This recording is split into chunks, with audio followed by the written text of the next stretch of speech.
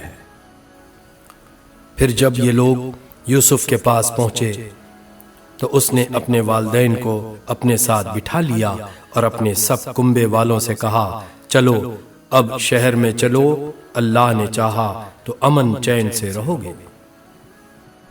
شہر میں داخل ہونے کے بعد اس نے اپنے والدین کو اٹھا کر اپنے پاس تخت پر بٹھایا اور سب اس کے آگے بے اختیار سجدے میں جھک گئے۔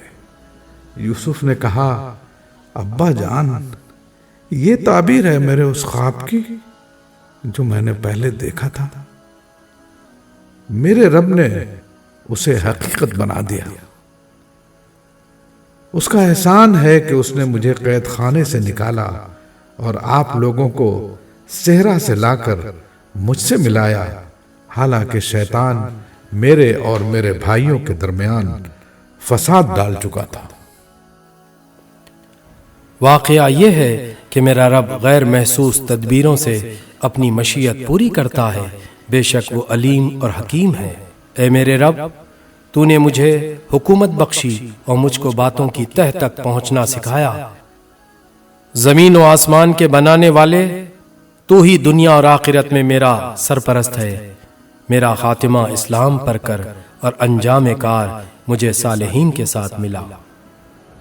اے نبی، یہ قصہ غیب کی خبروں میں سے ہے جو ہم تم پر وحی کر رہے ہیں، ورنہ تم اس وقت موجود نہ تھے جب یوسف کے بھائیوں نے آپس میں اتفاق کر کے سازش کی تھی، مگر تم خواہ کتنا ہی چاہو ان میں سے اکثر لوگ مان کر دینے والے نہیں ہیں، حالانکہ تم اس خدمت پر ان سے کوئی اجرت بھی نہیں مانگتے ہو۔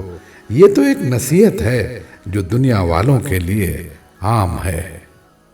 زمین اور آسمانوں میں کتنی ہی نشانیاں ہیں جن پر سے یہ لوگ گزرتے رہتے ہیں اور ذرا توجہ نہیں کرتے۔ ان میں سے اکثر اللہ کو مانتے ہیں مگر اس طرح کہ اس کے ساتھ دوسروں کو شریک ٹھہراتے ہیں۔ کیا یہ مطمئن ہیں کہ خدا کے عذاب کی کوئی بلا انہیں دبوچ نہ لے گی، یا بے خبری میں قیامت کی گھڑی اچانک ان پر نہ آ جائے گی؟ تم ان سے صاف کہہ دو کہ میرا راستہ تو یہ ہے، میں اللہ کی طرف بلاتا ہوں، میں خود بھی پوری روشنی میں اپنا راستہ دیکھ رہا ہوں اور میرے ساتھی بھی، اور اللہ پاک ہے اور شرک کرنے والوں سے میرا کوئی واسطہ نہیں۔ اے نبی، تم سے پہلے ہم نے جو پیغمبر بھیجے تھے وہ سب بھی انسان ہی تھے اور انہی بستیوں کے رہنے والوں میں سے تھے، اور انہی کی طرف ہم وہی بھیجتے رہے ہیں۔ پھر کیا یہ لوگ زمین میں چلے پھرے نہیں ہیں کہ ان قوموں کا انجام انہیں نظر نہ آیا جو ان سے پہلے گزر چکی ہیں؟ یقیناً آخرت کا گھر ان لوگوں کے لیے اور زیادہ بہتر ہے جنہوں نے پیغمبروں کی بات مان کر تقوی کی روش اختیار کی۔ کیا اب بھی تم لوگ نہ سمجھو گے؟ پہلے پیغمبروں کے ساتھ بھی یہی ہوتا رہا ہے کہ وہ مدتوں نصیحت کرتے رہے اور لوگوں نے سن کر جواب نہ دیا، یہاں تک کہ جب پیغمبر لوگوں سے مایوس ہو گئے اور لوگوں نے بھی سمجھ لیا کہ ان سے جھوٹ بولا گیا تھا تو یکایک ہماری مدد پیغمبروں کو پہنچ گئی۔ پھر جب ایسا موقع آ جاتا ہے تو ہمارا قاعدہ یہ ہے کہ جسے ہم چاہتے ہیں بچا لیتے ہیں، اور مجرموں پر سے تو ہمارا عذاب ٹالا ہی نہیں جا سکتا۔ اگلے لوگوں کے ان قصوں میں عقل و ہوش رکھنے والوں کے لیے عبرت ہے۔ یہ جو کچھ قرآن میں بیان کیا جا رہا ہے یہ بناوٹی باتیں نہیں ہیں، بلکہ جو کتابیں اس سے پہلے آئی ہیں انہی کی تصدیق ہے، اور ہر چیز کی تفصیل اور ایمان لانے والوں کے لیے ہدایت اور رحمت۔ سورہ رعد 13ویں سورت۔ اللہ کے نام سے جو بے انتہا مہربان اور رحم فرمانے والا ہے۔ الف لام میم را، یہ کتاب الہی کی آیات ہیں، اور جو کچھ تمہارے رب کی طرف سے تم پر نازل کیا گیا ہے وہ عین حق ہے، مگر تمہاری قوم کے اکثر لوگ مان نہیں رہے ہیں۔ وہ اللہ ہی ہے جس نے آسمانوں کو ایسے سہاروں کے بغیر قائم کیا جو تم کو نظر آتے ہوں، پھر وہ اپنے تخت سلطنت پر جلوہ فرما ہوا، اور اس نے آفتاب و ماہتاب کو ایک قانون کا پابند بنایا۔ اس سارے نظام کی ہر چیز ایک وقت مقرر تک کے لیے چل رہی ہے، اور اللہ ہی اس سارے کام کی تدبیر فرما رہا ہے۔ وہ نشانیاں کھول کھول کر بیان کرتا ہے، شاید کہ تم اپنے رب کی ملاقات کا یقین کرو۔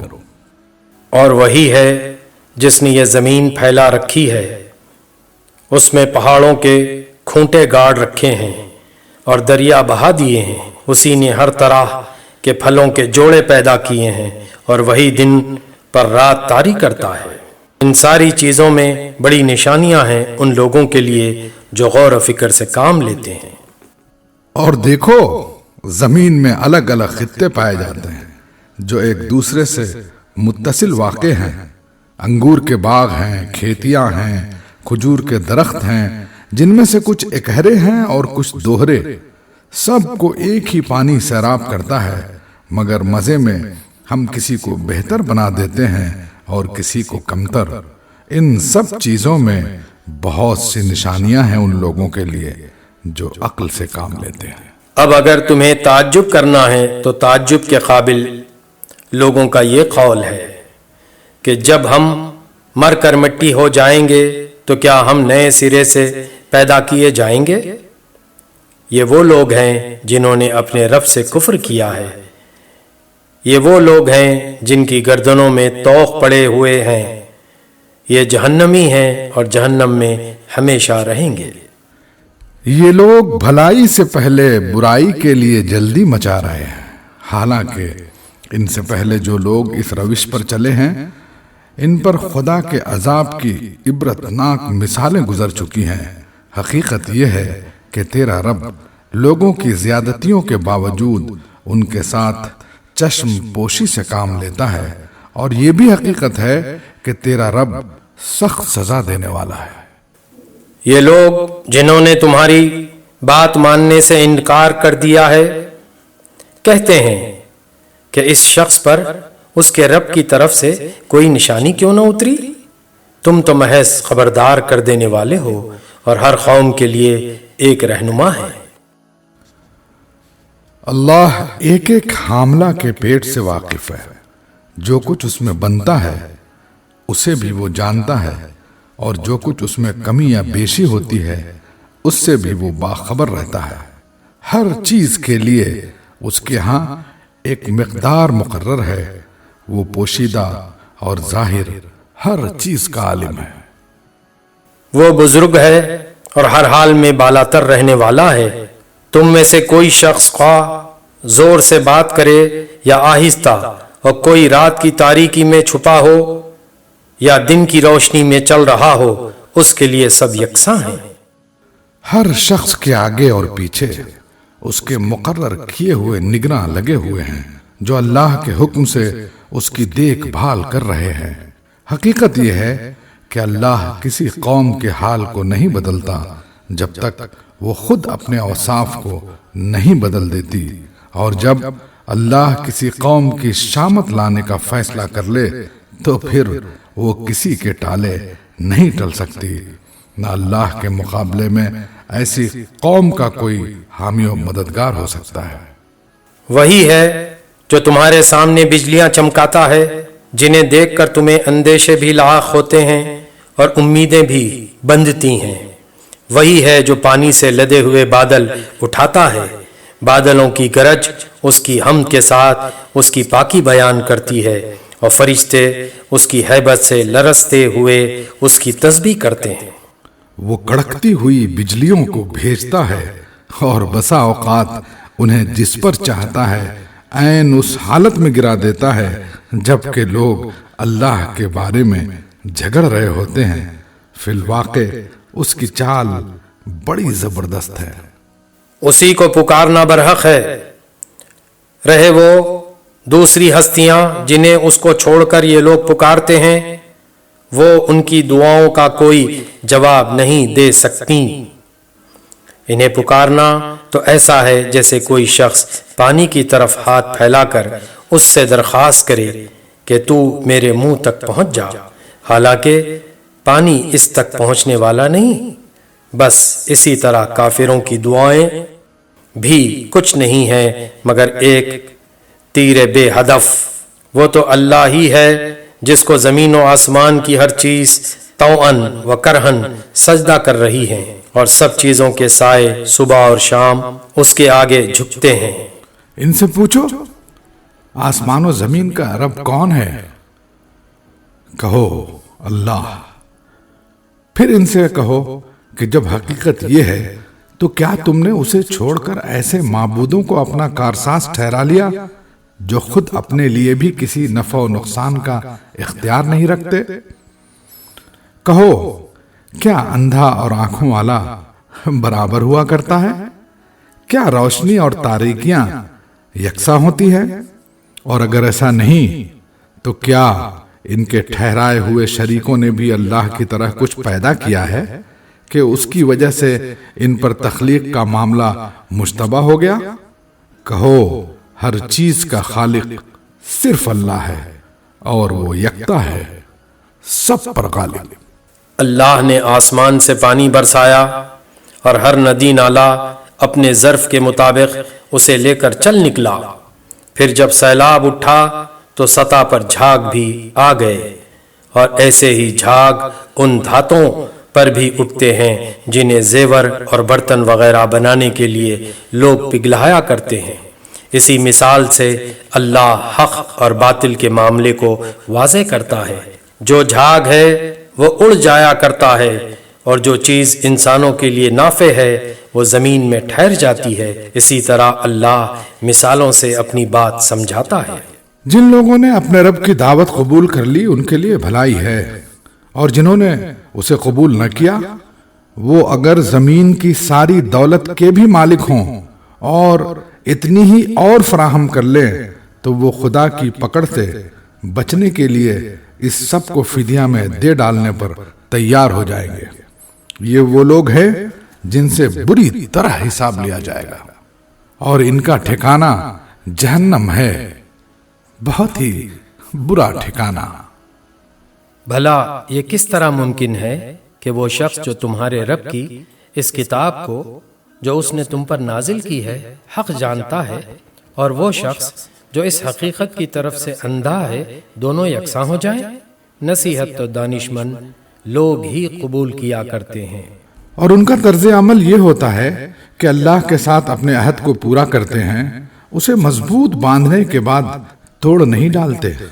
ان کی روش یہ ہوتی ہے کہ اللہ نے جن روابط کو برقرار رکھنے کا حکم دیا ہے انہیں برقرار رکھتے ہیں، اپنے رب سے ڈرتے ہیں اور اس بات کا خوف رکھتے ہیں کہ کہیں ان سے بری طرح حساب نہ لیا جائے۔ ان کا حال یہ ہوتا ہے کہ اپنے رب کی رضا کے لیے صبر سے کام لیتے ہیں، نماز قائم کرتے ہیں، ہمارے دیے ہوئے رزق میں سے علانیہ اور پوشیدہ خرچ کرتے ہیں، اور برائی کو بھلائی سے دفع کرتے ہیں۔ آخرت کا گھر انہی لوگوں کے لیے ہے، یعنی ایسے باغ جو ان کی ابدی قیام گاہ ہوں گے، وہ خود بھی ان میں داخل ہوں گے، اور ان کے آباء و اجداد، ان کی بیویوں اور ان کی اولاد میں سے جو صالح ہیں وہ بھی ان کے ساتھ وہاں جائیں گے۔ ملائکہ ہر طرف سے ان کے استقبال کے لیے آئیں گے اور ان سے کہیں گے تم پر سلامتی ہے، تم نے دنیا میں جس طرح صبر سے کام لیا اس کی بدولت آج تم اس کے مستحق ہوئے ہو، بس کیا ہی خوب ہے یہ آخرت کا گھر۔ رہے وہ لوگ جو اللہ کے عہد کو مضبوط باندھ لینے کے بعد توڑ ڈالتے ہیں، جو ان رابطوں کو کاٹتے ہیں جنہیں اللہ نے جوڑنے کا حکم دیا ہے، اور جو زمین میں فساد پھیلاتے ہیں وہ لعنت کے مستحق ہیں، اور ان کے لیے آخرت میں بہت برا ٹھکانہ ہے۔ اللہ جس کو چاہتا ہے رزق کی فراخی بخشتا ہے، اور جسے چاہتا ہے نپا تلا رزق دیتا ہے۔ یہ لوگ دنیاوی زندگی میں مگن ہیں، حالانکہ دنیا کی زندگی آخرت کے مقابلے میں ایک متاع قلیل کے سوا کچھ بھی نہیں۔ یہ لوگ جنہوں نے رسالت محمدی کو ماننے سے انکار کر دیا ہے کہتے ہیں اس شخص پر اس کے رب کی طرف سے کوئی نشانی کیوں نہ اتری؟ کہو اللہ جسے چاہتا ہے گمراہ کر دیتا ہے، اور وہ اپنی طرف آنے کا راستہ اسی کو دکھاتا ہے جو اس کی طرف رجوع کرے۔ ایسے ہی لوگ ہیں وہ جنہوں نے اس نبی کی دعوت کو مان لیا ہے، اور ان کے دلوں کو اللہ کی یاد سے اطمینان نصیب ہوتا ہے۔ خبردار رہو، اللہ کی یاد ہی وہ چیز ہے جس سے دلوں کو اطمینان نصیب ہوا کرتا ہے۔ پھر جن لوگوں نے دعوت حق کو مانا اور نیک عمل کیے وہ خوش نصیب ہیں، اور ان کے لیے اچھا انجام ہے۔ اے نبی، اسی شان سے ہم نے تم کو رسول بنا کر بھیجا ہے ایک ایسی قوم میں جس سے پہلے بہت سی قومیں گزر چکی ہیں، تاکہ تم ان لوگوں کو وہ پیغام سناؤ جو ہم نے تم پر نازل کیا ہے، اس حال میں کہ یہ اپنے نہایت مہربان خدا کے کافر بنے ہوئے ہیں۔ ان سے کہو کہ وہی میرا رب ہے، اس کے سوا کوئی معبود نہیں ہے، اسی پر میں نے بھروسہ کیا اور وہی میرا ملجا و ماوا ہے۔ اور کیا ہو جاتا اگر کوئی ایسا قرآن اتار دیا جاتا جس کے زور سے پہاڑ چلنے لگتے، یا زمین شق ہو جاتی، یا مردے قبروں سے نکل کر بولنے لگتے۔ اس طرح کی نشانیاں دکھا دینا کچھ مشکل نہیں ہے، بلکہ سارا اختیار ہی اللہ کے ہاتھ میں ہے۔ پھر کیا اہل ایمان ابھی تک کفار کی طلب کے جواب میں کسی نشانی کے ظہور کی آس لگائے بیٹھے ہیں، اور وہ یہ جان کر مایوس نہیں ہو گئے کہ اگر اللہ چاہتا تو سارے انسانوں کو ہدایت دے دیتا؟ جن لوگوں نے خدا کے ساتھ کفر کا رویہ اختیار کر رکھا ہے، ان پر ان کے کرتوتوں کی وجہ سے کوئی نہ کوئی آفت آتی ہی رہتی ہے، یا ان کے گھر کے قریب کہیں نازل ہوتی ہے۔ یہ سلسلہ چلتا رہے گا یہاں تک کہ اللہ کا وعدہ آن پورا ہوگا۔ یقیناً اللہ اپنے وعدے کی خلاف ورزی نہیں کرتا۔ تم سے پہلے بھی بہت سے رسولوں کا مذاق اڑایا جا چکا ہے، مگر میں نے ہمیشہ منکرین کو ڈھیل دی اور آخر کار ان کو پکڑ لیا۔ پھر دیکھ لو کہ میری سزا کیسی سخت تھی۔ پھر کیا وہ جو ایک ایک متنفس کی کمائی پر نظر رکھتا ہے، اس کے مقابلے میں یہ جسارتیں کی جا رہی ہیں کہ لوگوں نے اس کے کچھ شریک ٹھہرا رکھے ہیں؟ اے نبی، ان سے کہو اگر واقعی وہ خدا کے اپنے بنائے ہوئے شریک ہیں تو ذرا ان کے نام لو کہ وہ کون ہیں۔ کیا تم اللہ کو ایک نئی بات کی خبر دے رہے ہو جسے وہ اپنی زمین میں نہیں جانتا، یا تم لوگ بس یوں ہی جو منہ میں آتا ہے کہہ ڈالتے ہو؟ حقیقت یہ ہے کہ جن لوگوں نے دعوت حق کو ماننے سے انکار کیا ہے، ان کے لیے ان کی مکاریاں خوشنما بنا دی گئی ہیں اور وہ راہ راست سے روک دیے گئے ہیں۔ پھر جس کو اللہ گمراہی میں پھینک دے اسے کوئی راہ دکھانے والا نہیں ہے۔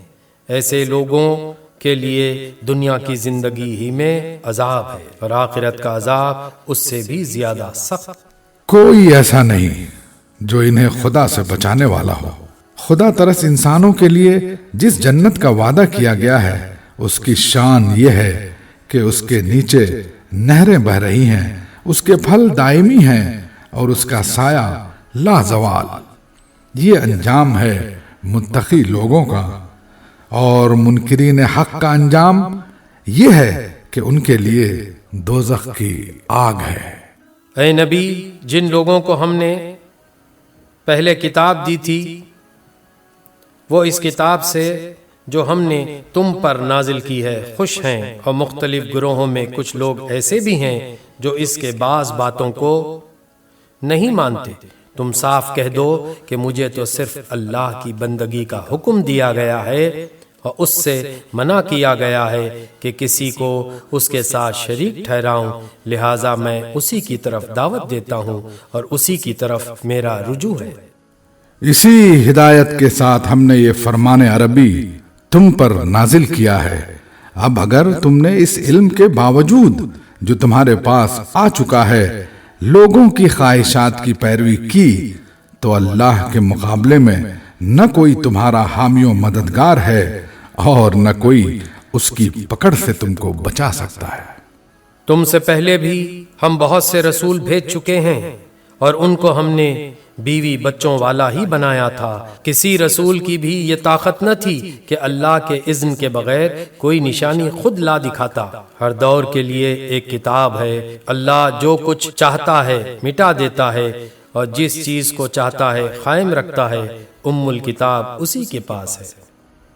اور اے نبی، جس برے انجام کی دھمکی ہم ان لوگوں کو دے رہے ہیں اس کا کوئی حصہ خواہ ہم تمہارے جیتے جی دکھا دیں یا اس کے ظہور میں آنے سے پہلے ہم تمہیں اٹھا لیں، بہرحال تمہارا کام صرف پیغام پہنچا دینا ہے اور حساب لینا ہمارا کام ہے۔ کیا یہ لوگ دیکھتے نہیں ہیں کہ ہم اس سرزمین پر چلے آ رہے ہیں اور اس کا دائرہ ہر طرف سے تنگ کرتے چلے آتے ہیں؟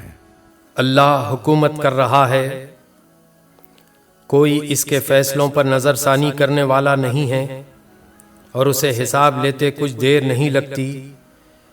ان سے پہلے جو لوگ ہو گزرے ہیں وہ بھی بڑی بڑی چالیں چل چکے ہیں، مگر اصل فیصلہ کن چال تو پوری کی پوری اللہ ہی کے ہاتھ میں ہے۔ وہ جانتا ہے کہ کون کیا کچھ کمائی کر رہا ہے، اور عنقریب یہ منکرین حق دیکھ لیں گے کہ انجام کس کا بخیر ہوتا ہے۔ یہ منکرین کہتے ہیں کہ تم خدا کے بھیجے ہوئے نہیں ہو۔ کہو میرے اور تمہارے درمیان اللہ کی گواہی کافی ہے، اور پھر اس شخص کی گواہی جو کتاب آسمانی کا علم رکھتا ہے۔ سورہ ابراہیم 14ویں سورت۔ اللہ کے نام سے جو بے انتہا مہربان اور رحم فرمانے والا ہے۔ الف لام را۔ اے محمد، یہ ایک کتاب ہے جس کو ہم نے تمہاری طرف نازل کیا ہے تاکہ تم لوگوں کو تاریکیوں سے نکال کر روشنی میں لاؤ ان کے رب کی توفیق سے، اس خدا کے راستے پر جو زبردست اور اپنی ذات میں آپ محمود ہے اور زمین اور آسمانوں کی ساری موجودات کا مالک ہے۔ اور سخت تباہ کن سزا ہے قبول حق سے انکار کرنے والوں کے لیے، جو دنیا کی زندگی کو آخرت پر ترجیح دیتے ہیں، جو اللہ کے راستے سے لوگوں کو روک رہے ہیں اور چاہتے ہیں کہ یہ راستہ ان کی خواہشات کے مطابق ٹیڑھا ہو جائے۔ یہ لوگ گمراہی میں بہت دور نکل گئے ہیں۔ ہم نے اپنا پیغام دینے کے لیے جب کبھی کوئی رسول بھیجا ہے، اس نے اپنی قوم ہی کی زبان میں پیغام دیا ہے تاکہ وہ انہیں اچھی طرح کھول کر بات سمجھائے۔ پھر اللہ جسے چاہتا ہے بھٹکا دیتا ہے اور جسے چاہتا ہے ہدایت بخشتا ہے، وہ بالا دست اور حکیم ہے۔ ہم اس سے پہلے موسیٰ کو بھی اپنی نشانیوں کے ساتھ بھیج چکے ہیں۔ اسے بھی ہم نے حکم دیا تھا کہ اپنی قوم کو تاریکیوں سے نکال کر روشنی میں لا، اور انہیں تاریخ الہی کے سبق آموز واقعات سنا کر نصیحت کر۔ ان واقعات میں بڑی نشانیاں ہیں ہر اس شخص کے لیے جو صبر اور شکر کرنے والا ہو۔ یاد کرو جب موسیٰ نے اپنی قوم سے کہا، اللہ کے اس احسان کو یاد رکھو جو اس نے تم پر کیا ہے۔ اس نے تم کو فرعون والوں سے چھڑایا جو تم کو سخت تکلیفیں دیتے تھے، تمہارے لڑکوں کو قتل کر ڈالتے تھے اور تمہاری لڑکیوں کو زندہ بچا رکھتے تھے۔ اس میں تمہارے رب کی طرف سے تمہاری بڑی آزمائش تھی۔ اور یاد رکھو تمہارے رب نے خبردار کیا تھا کہ اگر شکر گزار بنو گے تو میں تم کو اور زیادہ نوازوں گا، اور اگر کفران نعمت کرو گے تو میری سزا بہت سخت ہے۔ اور موسیٰ نے کہا کہ اگر تم کفر کرو اور زمین کے سارے رہنے والے بھی کافر ہو جائیں تو اللہ بے نیاز اور اپنی ذات میں آپ محمود ہے۔ کیا تمہیں ان قوموں کے حالات نہیں پہنچے جو تم سے پہلے گزر چکی ہیں؟ قوم نوح، عاد، سمود اور ان کے بعد آنے والی بہت سی قومیں ہیں جن کا شمار اللہ ہی کو معلوم ہے۔ ان کے رسول جب ان کے پاس صاف صاف باتیں اور کھلی کھلی نشانیاں لیے ہوئے آئے تو انہوں نے اپنے منہ میں ہاتھ دبا لیے اور کہا، جس پیغام کے ساتھ تم بھیجے گئے ہو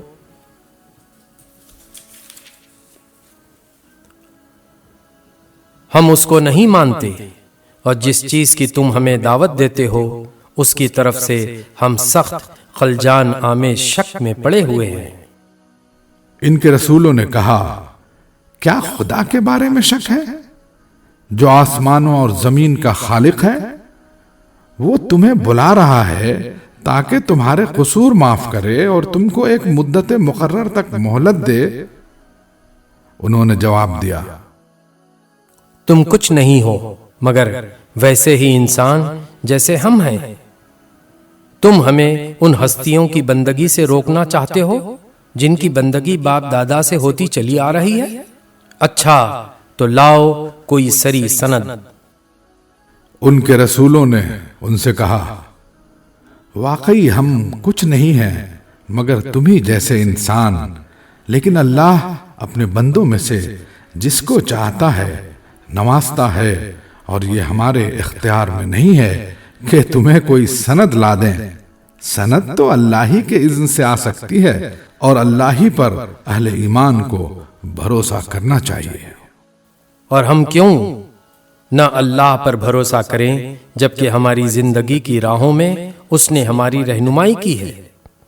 جو اذیتیں تم لوگ ہمیں دے رہے ہو ان پر ہم صبر کریں گے، اور بھروسہ کرنے والوں کا بھروسہ اللہ ہی پر ہونا چاہیے۔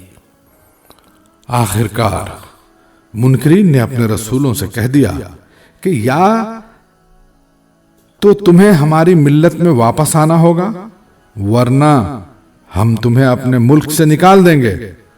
تب ان کے رب نے ان پر وحی بھیجی کہ ہم ان ظالموں کو ہلاک کر دیں گے، اور ان کے بعد تمہیں زمین میں آباد کریں گے۔ یہ انعام ہے اس کا جو میرے حضور جواب دہی کا خوف رکھتا ہو اور میری وعید سے ڈرتا ہو۔ انہوں نے فیصلہ چاہا تھا تو یوں ان کا فیصلہ ہوا، اور ہر جبار دشمن حق نے منہ کی کھائی۔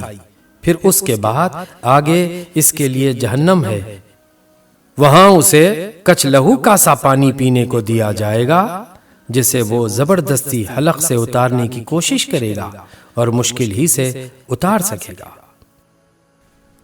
موت ہر طرف سے اس پر چھائی رہے گی مگر وہ مرنے نہ پائے گا، اور آگے ایک سخت عذاب اس کی جان کا لاگو رہے گا۔ جن لوگوں نے اپنے رب سے کفر کیا ہے ان کے اعمال کی مثال اس راکھ کی سی ہے جسے ایک طوفانی دن کی آندھی نے اڑا دیا ہو، وہ اپنے کیے کا کچھ بھی پھل نہ پا سکیں گے۔ یہی پرلے درجے کی گمگشتگی ہے۔ کیا تم دیکھتے نہیں ہو کہ اللہ نے آسمان و زمین کی تخلیق کو حق پر قائم کیا ہے؟ وہ چاہے تو تم لوگوں کو لے جائے اور ایک نئی خلقت تمہاری جگہ لے آئے۔ ایسا کرنا اس پر کچھ بھی دشوار نہیں ہے۔ اور یہ لوگ جب اکٹھے اللہ کے سامنے بے نقاب ہوں گے تو اس وقت ان میں سے جو دنیا میں کمزور تھے وہ ان لوگوں سے جو بڑے بنے ہوئے تھے کہیں گے دنیا میں ہم تمہارے تابع تھے، اب کیا تم اللہ کے عذاب سے ہم کو بچانے کے لیے بھی کچھ کر سکتے ہو؟ وہ جواب دیں گے اگر اللہ نے ہمیں نجات کی کوئی راہ دکھائی ہوتی تو ہم ضرور تمہیں دکھا دیتے۔ اب تو یکساں ہے خواہ ہم جزا فضا کریں یا سب، بہرحال ہمارے بچنے کی کوئی صورت نہیں۔ اور جب فیصلہ چکا دیا جائے گا تو شیطان کہے گا حقیقت یہ ہے کہ اللہ نے جو وعدے تم سے کیے تھے وہ سب سچے تھے، اور میں نے جتنے وعدے کیے ان میں سے کوئی بھی پورا نہ کیا۔ میرا تم پر کوئی زور تو تھا نہیں، میں نے اس کے سوا کچھ نہیں کیا کہ اپنے راستے کی طرف تم کو دعوت دی اور تم نے میری دعوت پر لبیک کہا۔ اب مجھے ملامت نہ کرو، اپنے آپ ہی کو ملامت کرو۔ یہاں نہ میں تمہاری فریاد رسی کر سکتا ہوں اور نہ تم میری۔ اس سے پہلے جو تم نے مجھے خدائی میں شریک بنا رکھا تھا میں اس سے بری الذمہ ہوں۔ ایسے ظالموں کے لیے تو دردناک سزا یقینی ہے۔ بخلاف اس کے جو لوگ دنیا میں ایمان لائے ہیں اور جنہوں نے نیک عمل کیے ہیں وہ ایسے باغوں میں داخل کیے جائیں گے جن کے نیچے نہریں بہتی ہوں گی، وہاں وہ اپنے رب کے اذن سے ہمیشہ رہیں گے، اور وہاں ان کا استقبال سلامتی کی مبارک باد سے ہوگا۔ کیا تم دیکھتے نہیں ہو کہ اللہ نے کلمہ طیبہ کو کس چیز سے مثال دی ہے؟ اس کی مثال ایسی ہے جیسے ایک اچھی ذات کا درخت جس کی جڑ زمین میں گہری جمی ہوئی ہے اور شاخیں آسمان تک پہنچی ہوئی ہیں، ہر آن وہ اپنے رب کے حکم سے اپنے پھل دے رہا ہے۔ یہ مثالیں اللہ اس لیے دیتا ہے کہ لوگ ان سے سبق لیں۔ اور کلمہ خبیثہ کی مثال ایک بدذات درخت کی سی ہے جو زمین کی سطح سے اکھاڑ پھینکا جاتا ہے، اس کے لیے کوئی استحکام نہیں ہے۔ ایمان لانے والوں کو اللہ ایک قول ثابت کی بنیاد پر دنیا اور آخرت دونوں میں ثبات عطا کرتا ہے، اور ظالموں کو اللہ بھٹکا دیتا ہے۔ اللہ کو اختیار ہے، جو چاہے کرے۔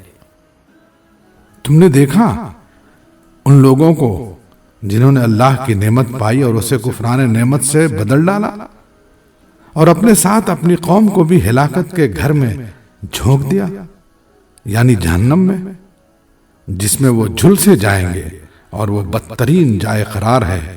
اور اللہ کے کچھ ہمسر تجویز کر لیے تاکہ وہ انہیں اللہ کے راستے سے بھٹکا دے۔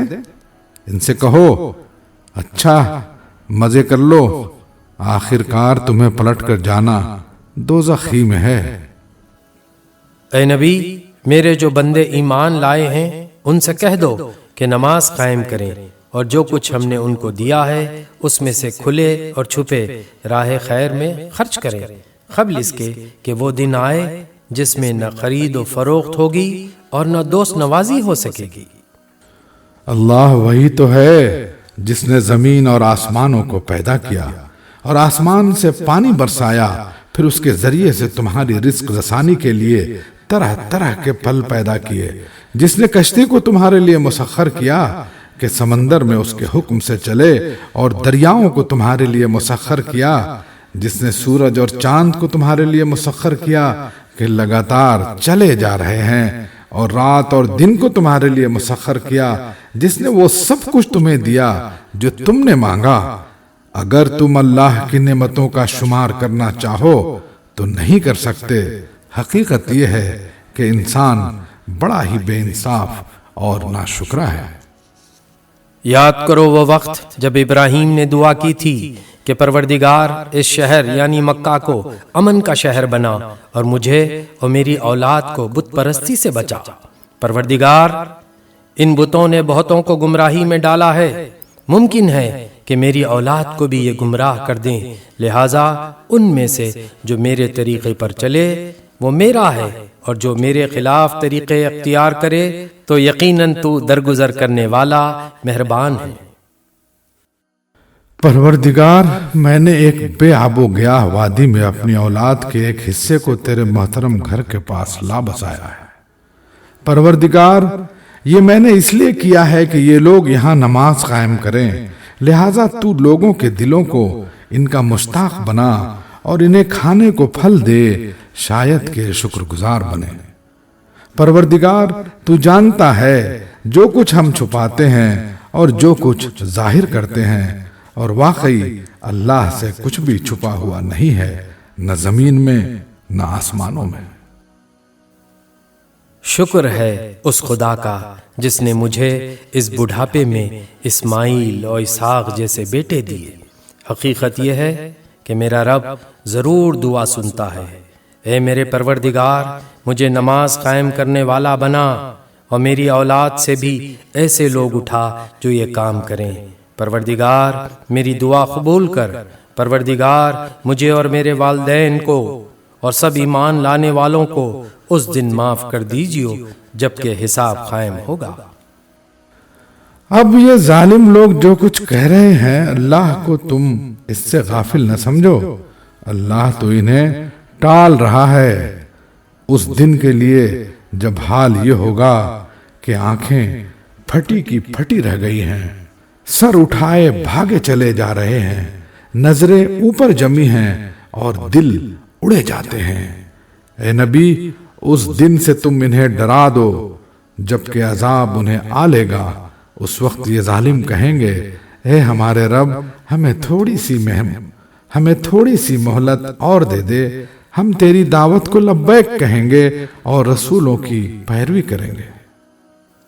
مگر انہیں صاف جواب دیا جائے گا کہ کیا تم وہی لوگ نہیں ہو جو اس سے پہلے قسمیں کھا کھا کر کہتے تھے کہ ہم پر تو کبھی زوال آنا ہی نہیں ہے، حالانکہ تم ان قوموں کی بستیوں میں رہ بس چکے تھے جنہوں نے اپنے اوپر آپ ظلم کیا تھا، اور دیکھ چکے تھے کہ ہم نے ان سے کیا سلوک کیا، اور ان کی مثالیں دے دے کر ہم تمہیں سمجھا بھی چکے تھے۔ انہوں نے اپنی ساری ہی چالیں چل دیکھی، مگر ان کی ہر چال کا توڑ اللہ کے پاس تھا، اگرچہ ان کی چالیں ایسی غضب کی تھی کہ پہاڑ ان سے ٹل جائیں۔ پس اے نبی، تم ہرگز یہ گمان نہ کرو کہ اللہ کبھی اپنے رسولوں سے کیے ہوئے وعدوں کے خلاف کرے گا۔ اللہ زبردست ہے اور انتقام لینے والا ہے۔ ڈراؤ انہیں اس دن سے جبکہ زمین اور آسمان بدل کر کچھ سے کچھ کر دیے جائیں گے، اور سب کے سب اللہ واحد قہار کے سامنے بے نقاب حاضر ہو جائیں گے۔ اس روز تم مجرموں کو دیکھو گے کہ زنجیروں میں ہاتھ پاؤں جکڑے ہوئے ہوں گے، تارکول کے لباس پہنے ہوئے ہوں گے، اور آگ کے شعلے ان کے چہروں پر چھائے جا رہے ہوں گے۔ یہ اس لیے ہوگا کہ اللہ ہر متنفس کو اس کے کیے کا بدلہ دے۔ اللہ کو حساب لیتے کچھ دیر نہیں لگتی۔ یہ ایک پیغام ہے سب انسانوں کے لیے، اور یہ بھیجا گیا ہے اس لیے کہ ان کو اس کے ذریعے سے خبردار کر دیا جائے، اور وہ جان لیں کہ حقیقت میں خدا بس ایک ہی ہے، اور جو عقل رکھتے ہیں وہ ہوش میں آ جائیں۔ سورہ ہجر 15ویں سورت۔ اللہ کے نام سے جو بے انتہا مہربان اور رحم فرمانے والا ہے۔ الف لام را، یہ آیات ہیں کتاب الہی اور قرآن مبین کی۔